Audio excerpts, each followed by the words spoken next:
Okay, I think we're live now. Hello, everyone. My name is Devin from the Start Here Guide, and I had a couple streams, but I think this one is the one that's going to be the ticket. We were having some issues getting our chat going on, but I think the chat's working now, so feel free to chime in. I'll see if I can get my chat up on my end so I can respond.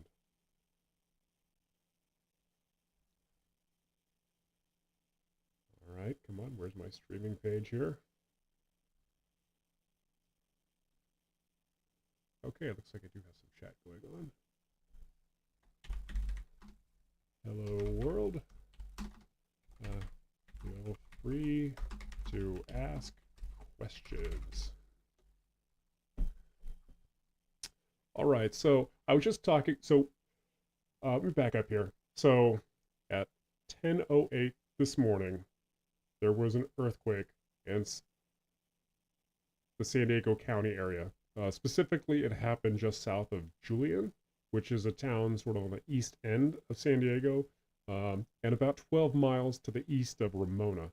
I think more people have probably heard of Ramona than Julian, but that's the case.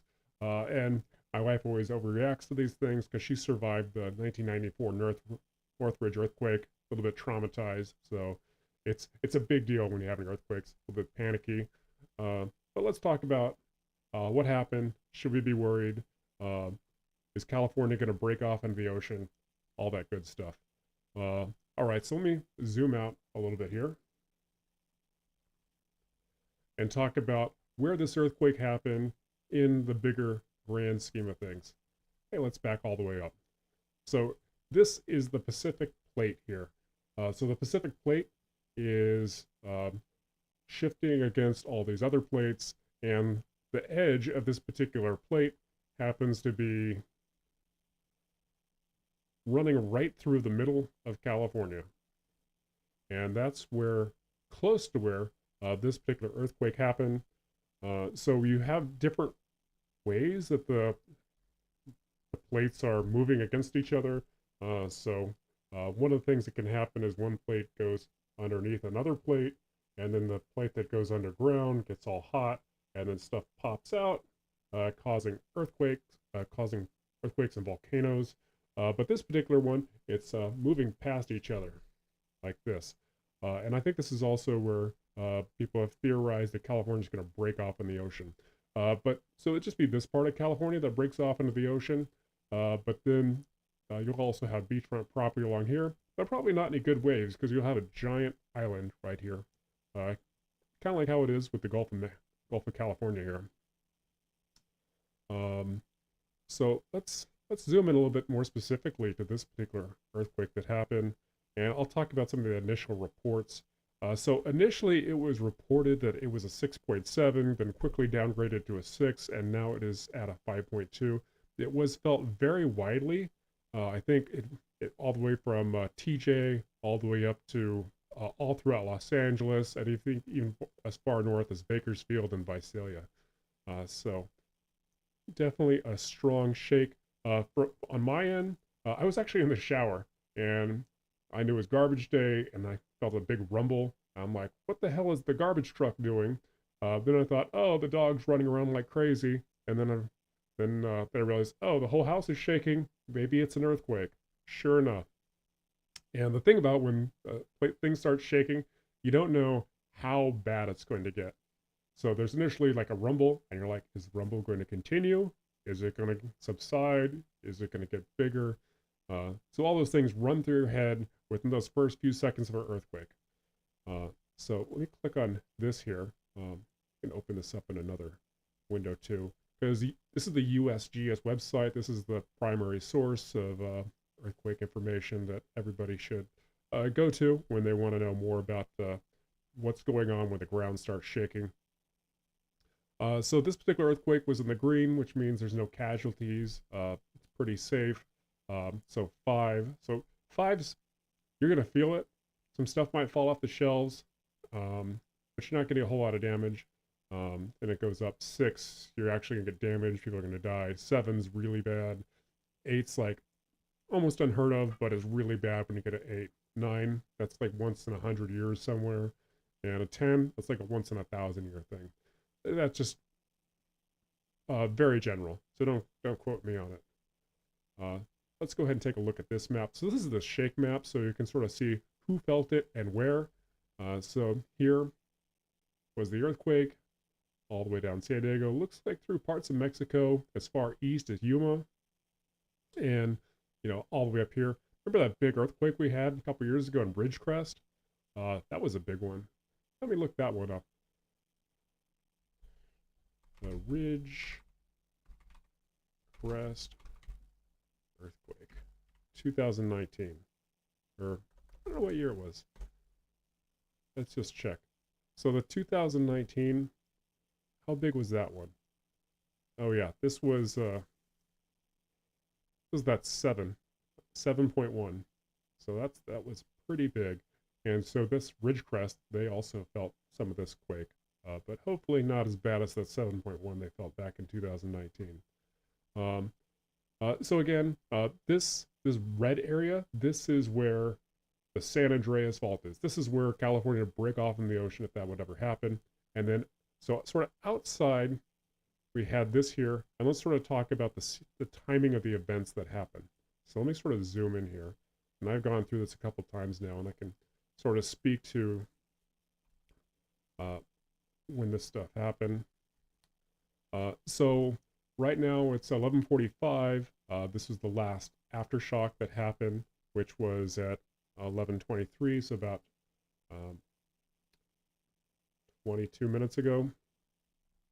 But also interestingly, this one here, this 3.3, this was the foreshock. This happened yesterday at 3:54 in the afternoon Pacific time.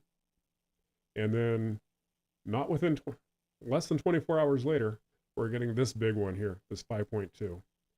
And so we have this one. I think this was so there was this big 5.2, then there was a whole cluster of quakes that happened like within 6 minutes. This was the last one at this one was at 10:11. This one was at 10:13, 10:12, 10:14. That must have been the last one of the cluster. This one happened at 10:10, and this one also happened at 10:10. So they're just popping off all over the place as soon as this big one hit. Let me just zoom out a second here. So I think there was also, that was also at 10:10, which is a little bit sort of outside the area.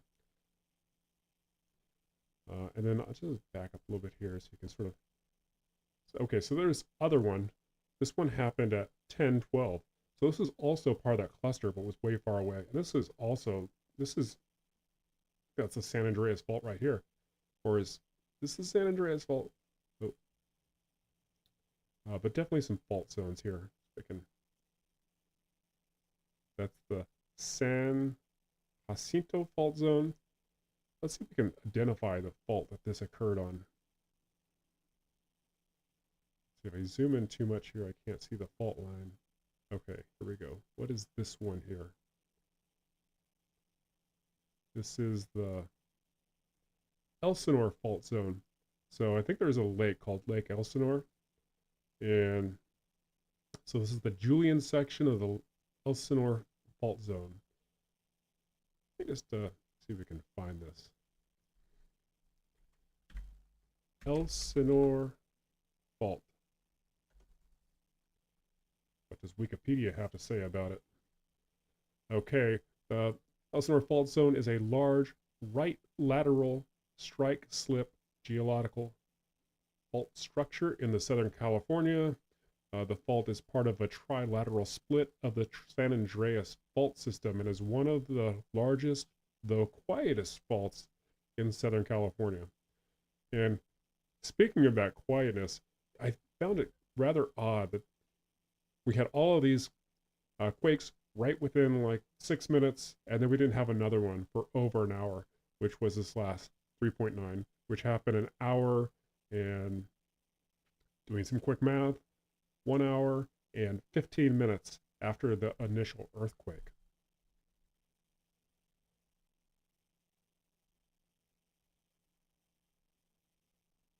let's go back to the Elsinore. Let's see here. Your multi-year study published in 2018 suggests a connection between the Elsinore Fault and other fault lines farther south in Mexico. Observations of the Yuha Desert and Salton Trough suggest that the 2010 7.2 El Mayor Cucapa earthquake rupture the Laguna Salada Fault in Baja California, Mexico, and the Elsinore Fault are part of the same fault system. So I don't know if you remember the 7.2 that was in 2010. That one was huge. I was in LA in a 5-story building, and that building was shaking like crazy. And my friends up in Bakersfield, their pools were sloshing. Yeah, so the 7.2 one in Mexico, that was no joke. But it looks like this one might be somehow related to that through an underground fault system. Very interesting. Just taking a quick look. So the earthquake happened here. This is the Julian area here. This is Ramona. I think on the earthquake apps and some, it mentioned the San Diego County Estates. That's right here, but I think this was, it was a bit northeast of there. And then even further away, you've got Poway and then some other areas of San Diego. But definitely this whole area felt it. So what else can I say about this quake? Let's take a look and see if there's any updates. Do a quick refresh. Last live stream, I did a quick live stream, and then you guys missed it. There was the 3.9. Wait, 3.9? Yeah, it was the 3.9 that occurred right after it ended. So I don't know if I want to stay on until the next one, but I'll definitely hop back on when something does happen here. So let's go down here to this 5.2, and then let's just go ahead and take a look at the shake map here. Wow, look at that. All sorts of stuff all over the place. Interestingly, you see a lot more reports where there's people. So I guess that's not too surprising. But yeah, here's